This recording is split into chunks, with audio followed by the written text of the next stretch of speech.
OK, let's move on to talk about, Keir Starmer again. He's expected to water down Britain's electric vehicle sales after warnings about job losses, factory investment and the cost of switching, going against Energy Secretary Ed Miliband. Well, he couldn't go against Ed Miliband when it comes to funding for defence over the green issues, but, hey, when it comes to cars and the unions being upset, he's suddenly changed his tune. Joining me now is motor trade expert Fraser Brown to explain what exactly all this means. Fraser, good to see you. Thank you so much for joining me. Fraser, he's finally found the spherical objects he needs to overrule Ed Miliband, but what does it actually mean for the electric car market?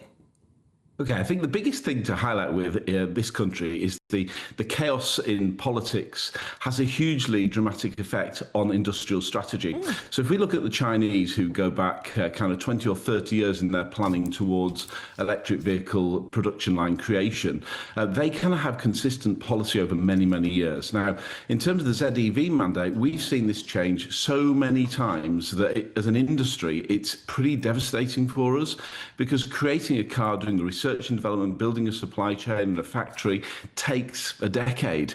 And we're having to be expected to react to things that are changing kind of every few months at the moment. You know, there was no acceleration on the consultation about the ZEV mandate that came out of this government only weeks ago. And now what we're seeing all of a sudden is noises about a potential change.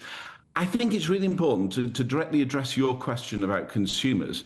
This isn't a change. We're not moving away from electric vehicles. This is a slowdown, a sensible and very slight slowdown in terms of the pace of adoption, because ultimately we still have to achieve 90% reduction in emissions from tailpipes on cars over the coming years. And that will happen. And what we've seen since the Iran war is a huge adoption of electric vehicles, because customers can save between 70 and 90% of what they're paying at the fuel pumps by moving to electric if they can access domestic overnight charging. So I'm not surprised this government's chaotic. I think we're better off with the Prime Minister we have than any of the alternatives that are lining up in the wings.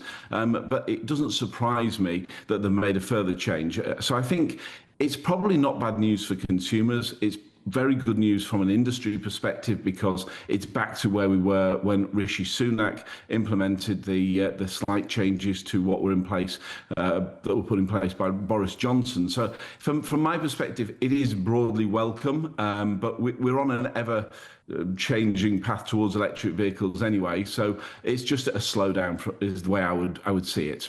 OK, Fraser, it would be nice to think that the government and Keir Starmer has listened to the concerns of the car industry. But I suspect the fact that it generates 25 billion for the economy and directly responsible for 183,000 jobs is more to do the fact that the unions are on the car industry side rather than Keir Starmer's side. So this isn't about listening to you and realising how dangerous it is and damaging it is for your industry. It's about being worried about losing the union and how much they fund Labour. Well, that's the thing. Unite is the biggest funder of the Labour Party.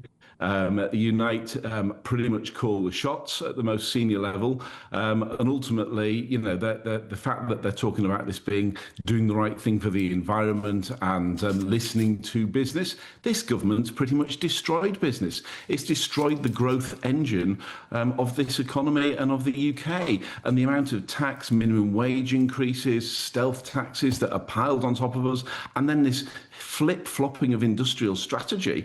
You know, from my perspective, it's absolutely, you know, devastating to the industry, it's devastating to the economy. And ultimately, let's be really clear here, the people that suffer are the workers. It's the people that are, you know, employed by people like me who are not, I'm not able to employ more people, I'm not able to grow my business because in the motor industry, things are changing so much all of the time. And I've got huge increases in minimum wage, I've got huge increases in taxation.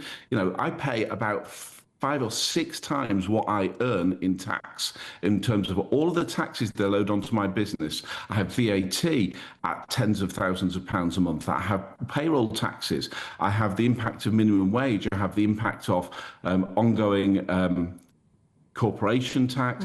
It's utterly endless. And for a business that is kind of turning over, not a huge amount, to pay more than 25% of what we turn over in tax is really, really difficult to take. So no, this is definitely not the government getting conscious about business. This is about pleasing Unite. OK, thanks so much for joining us, and good luck with the business. That's Fraser Brown, the motor trade expert, and one of the working people that Labour promised to say we're looking after. Thanks so much, Fraser.